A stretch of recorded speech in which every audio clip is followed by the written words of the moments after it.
Anderson, who as a child inspired me with her courage, with her dignity, with her defiant love.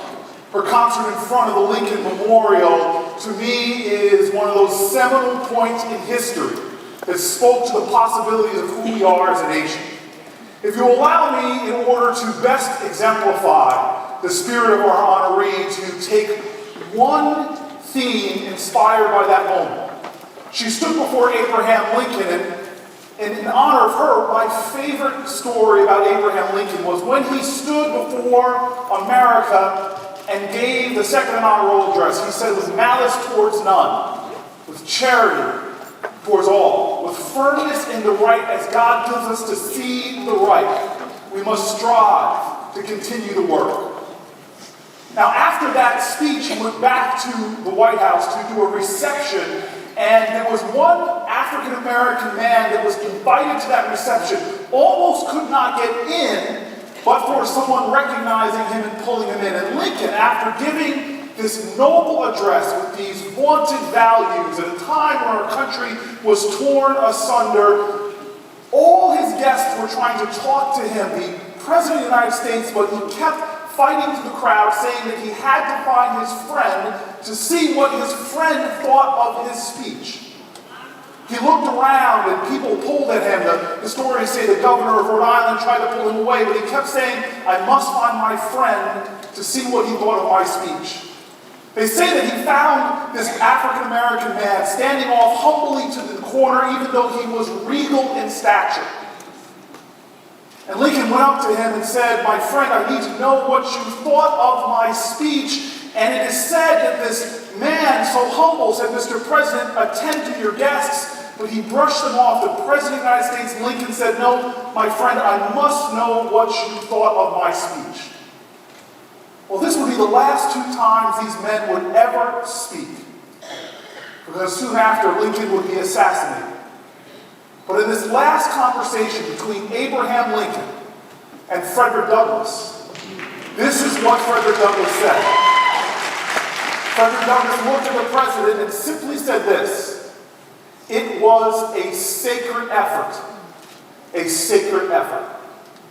Ladies and gentlemen, I stand before you today to let you know that I've had the privilege to know and work with and befriend a man who has put his life and heart and soul to continuing the work that has begun.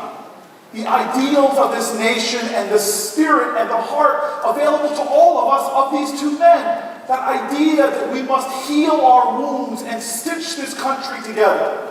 Our honoree, in so many ways, has been using his art and his heart to heal our country. To a man like Frederick Douglass, whose spirit is accessible to us all, he has had the courage to speak truth to power. You have to be humble in stature. I've had the privilege of seeing this man put forth his effort through his artistry in the truest, deepest, most soulful ways. You see, it is a true artist who challenges the moral imagination of others to see the truth. It is a true artist that has courage and creativity in their compassion. Like Marian, who was so about the dignity of all people. I've seen our honoree recognize the dignity and the equality of all he encounters.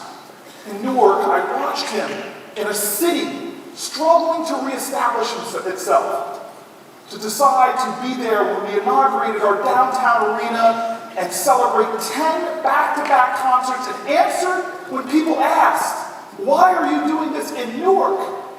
Well, his response through his bold artistry was simply, why not Newark? This is America too.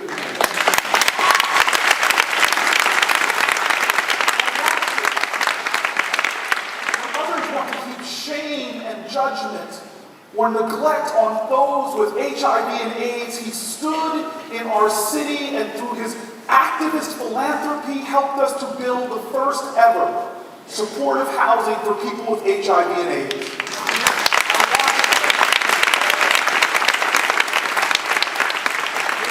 Exemplify that idea that you never look down on another person unless you are extending a hand to help them up.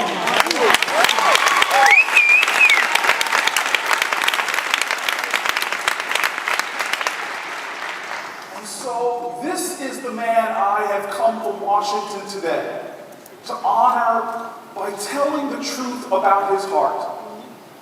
For a person to be a true artist, they must be able to project from their infinite spaces a light upon that which others can't see. They must be able to reveal to this world truth and beauty that helps to inspire and ignite the activism and the work and the dedication of others. This is a man who is unapologetically true to himself. Like Lincoln said, all men are born originals, but sadly most die copies. This is a man who's refused to adapt himself to an unjust world.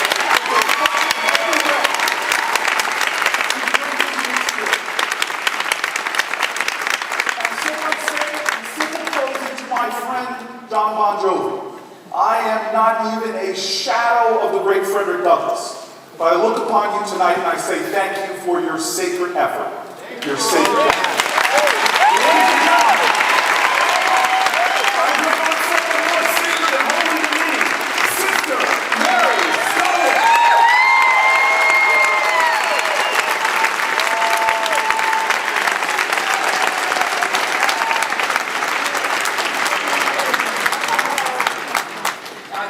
Nutter was going to carry me out.